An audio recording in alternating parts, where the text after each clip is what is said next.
नमः सूर्याय सन्ताय सर्वरोगनिवारिणे आयुरोगमैश्वर्य देहि देव जगत्पतेः। सूर्यदेव जहाँ को आम देवता रूप में पूजा करती।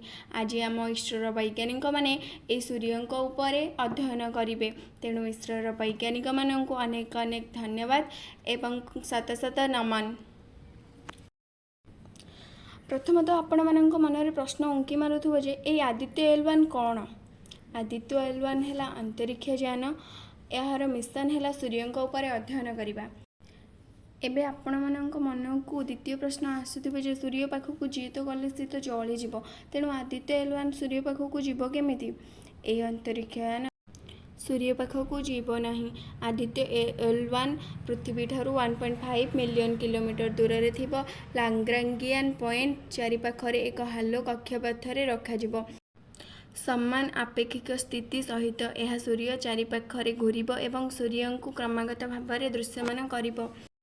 एहापरे आपण मानक मनरे प्रश्न आसुथिबो आदित्य L1 करिबो कौन। यह सूर्य को अध्ययन करिबा पई 7टी भार धारण करिबो।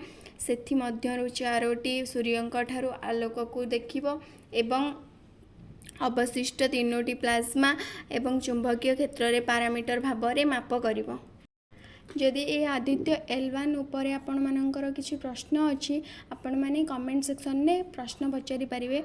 मो यथा संभव चेष्टा करी आपण मानकर प्रश्नर समाधान करबा पई।